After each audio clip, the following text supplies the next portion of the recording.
Have you ever stopped to question the information that bombards us daily? In an age dominated by a ceaseless torrent of news, advertisements, and social media trends, it's easy to feel swept away by the current. But what if we could pause for a moment, step back from the deluge, and examine the mechanics at play? Propaganda, in its essence, is the subtle art of persuasion, a carefully orchestrated manipulation of information designed to elicit a desired response. Join us as we delve into the thought-provoking insights of Noam Chomsky, who has dedicated his life to dissecting the intricate relationship between power, propaganda, and the human mind.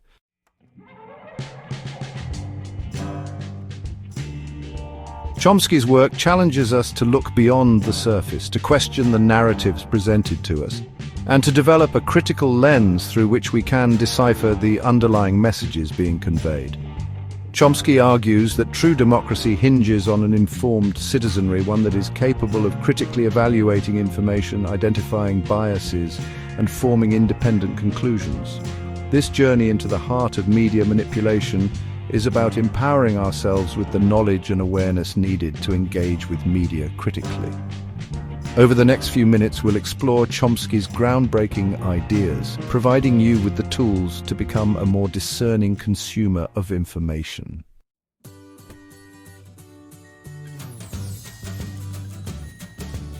Chomsky defines propaganda as the deliberate and systematic effort to shape perceptions, manipulate cognitions, and direct behavior to achieve a response that furthers the desired intent of the propagandist. Unlike blatant forms of manipulation, propaganda thrives in subtlety, operating beneath the surface through seemingly innocuous channels like news reports, entertainment, and even educational materials. Chomsky urges us to develop a critical eye, to question the narratives presented to us, and to consider the motivations of those who control the flow of information.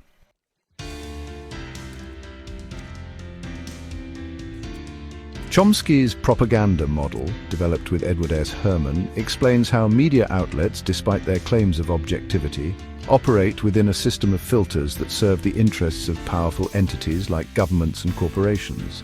These filters shape the information that reaches the public, often reflecting the perspectives and priorities of the elite while marginalizing dissenting voices.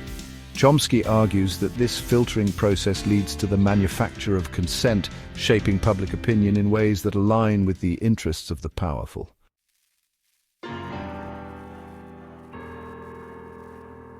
Despite the proliferation of media outlets, Chomsky argues that the range of viewpoints represented in the mainstream remains remarkably narrow due to the concentration of media ownership in the hands of a few large corporations. This illusion of choice reinforces dominant narratives and marginalizes dissenting voices, making it crucial to seek out information from a variety of sources. By diversifying our media diet, we can challenge dominant narratives and develop a more nuanced understanding of the world.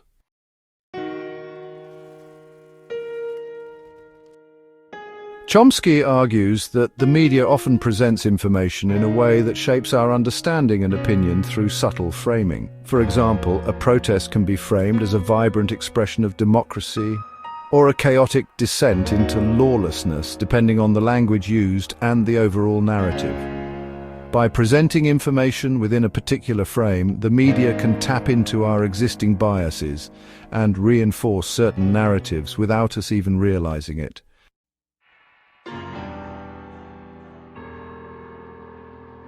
Chomsky argues that the media perpetuates a culture of fear by selectively highlighting threats and exaggerating risks, creating fertile ground for scapegoating. This culture of fear makes it easier for those in power to deflect blame onto marginalized groups or external enemies, diverting attention from their own failings. Chomsky urges us to be wary of narratives that rely heavily on fear-mongering or scapegoating, and to question the underlying motives of those who benefit from perpetuating a climate of fear.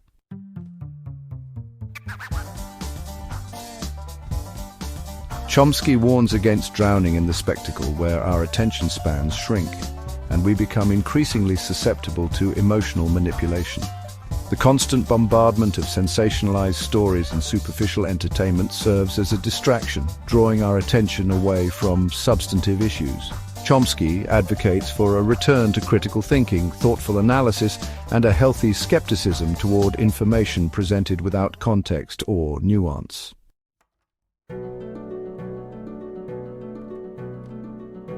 Chomsky argues that true objectivity is elusive even for the most well-intentioned journalists, as the act of selecting stories and sources introduces subjectivity.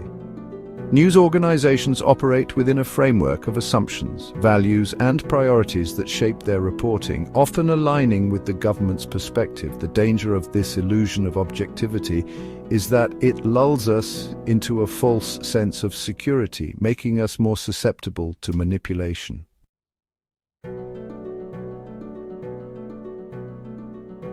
Chomsky dissects how the media often plays a complicit role in manufacturing consent for war, by demonizing foreign governments or groups deemed a threat to national interests. The enemy is portrayed as inherently evil, while our own actions are framed as justified and necessary for the greater good. This manipulation of public opinion highlights the crucial role of media literacy in a functioning democracy, enabling us to critically examine narratives and hold our leaders accountable.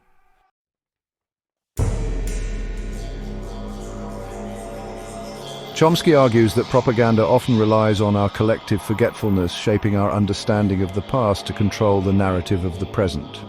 The media frequently omits crucial historical context, preventing us from fully understanding the complexities of current events. To counter this, Chomsky emphasizes the importance of seeking out alternative narratives and engaging with historical scholarship.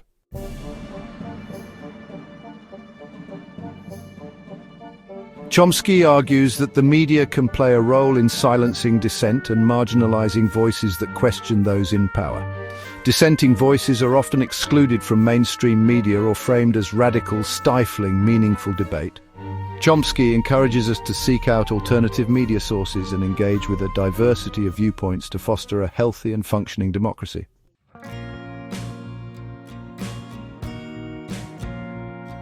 In today's media-saturated world, it's easy to feel overwhelmed by the constant barrage of headlines and news alerts.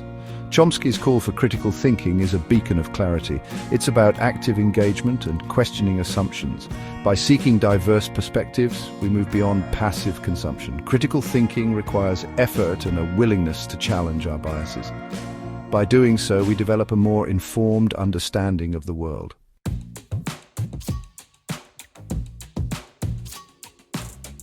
Bias, as Chomsky eloquently argues, is an inherent part of the human experience.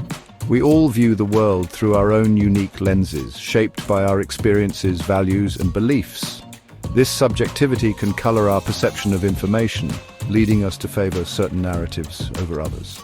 The media, despite its claims of objectivity, is not immune to bias. From story selection to language and imagery, bias permeates news production. Chomsky challenges us to recognize that even objective reporting is influenced by various factors. Unmasking bias requires a critical eye for how information is presented. It's about paying attention to language, sources, and tone. Is the language emotionally charged or inflammatory? Are the sources credible and diverse? Does the reporting present a balanced perspective? By asking these questions, we can deconstruct narratives and form informed conclusions. This critical engagement is essential for democracy, allowing us to hold power accountable and engage in meaningful dialogue.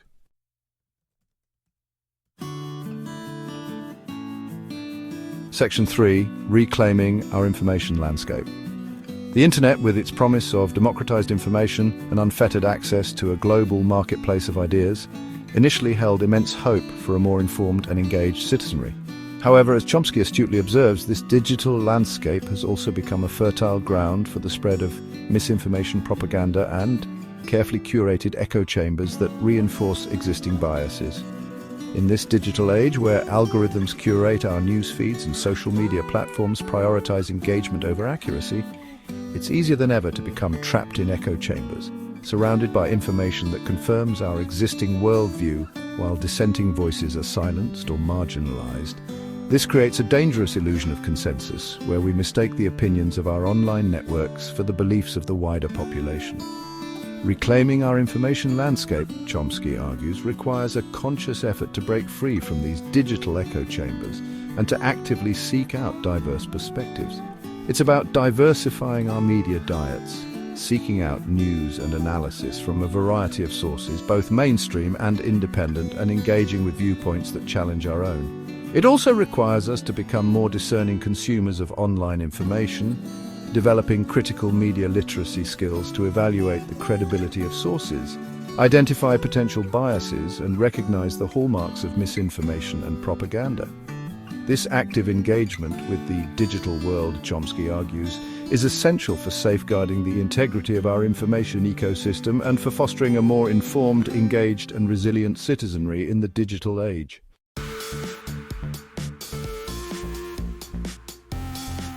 Section 1. Echoes of Thought in a World of Noise.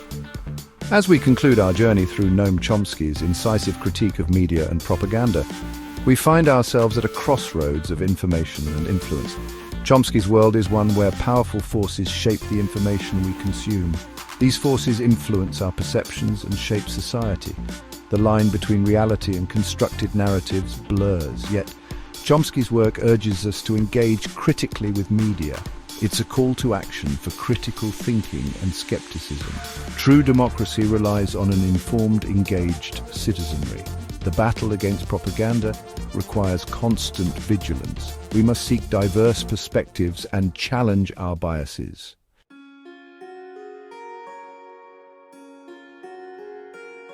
Section 2. The Imperative of Awareness.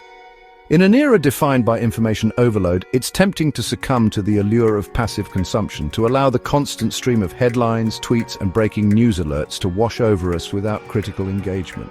However, Chomsky's work serves as a stark reminder that such complacency comes at a steep price. When we relinquish our role as active participants in shaping our information landscape, we become vulnerable to manipulation, susceptible to the agendas of those who control the flow of information. The first step in combating propaganda, Chomsky argues, is awareness. We must recognize that propaganda is not a relic of the past, confined to totalitarian regimes or wartime propaganda machines. It permeates our modern media landscape, often operating in subtle and insidious ways, shaping our perceptions and influencing our beliefs without us even realizing it. From the framing of news stories to the language used to describe complex events, propaganda thrives on our tendency to accept information at face value without questioning its underlying assumptions or considering alternative perspectives. Cultivating this awareness requires us to approach the information we consume with a healthy dose of skepticism. We must be willing to question the sources of information, to consider the motivations of those presenting it, and to recognize that even seemingly objective reporting can be influenced by bias, whether conscious or unconscious. This is not to say that we should distrust all information or that every news story is a carefully crafted piece of propaganda.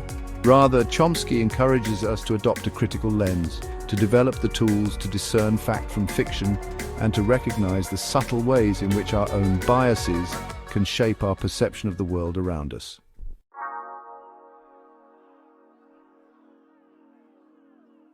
Section 3. A Call to Action. Chomsky's work is not merely a critique of media and propaganda. It's a call to action, urging us to reclaim our role as informed and engaged citizens in a democratic society. He reminds us that the power to shape our information landscape ultimately lies in our hands. We have the power to choose which sources we trust, which narratives we embrace, and which voices we amplify. This active engagement begins with diversifying our media diets. We must break free from the echo chambers that often define our online experiences, seeking out news and analysis from a variety of sources, both mainstream and independent. We must be willing to engage with perspectives that challenge our own, recognizing that true understanding emerges from encountering a diversity of viewpoints. Beyond diversifying our information sources, we must also become more discerning consumers of the information we encounter. This requires developing critical media literacy skills, honing our ability to evaluate the credibility of sources, identify potential biases, and recognize the hallmarks of misinformation and propaganda.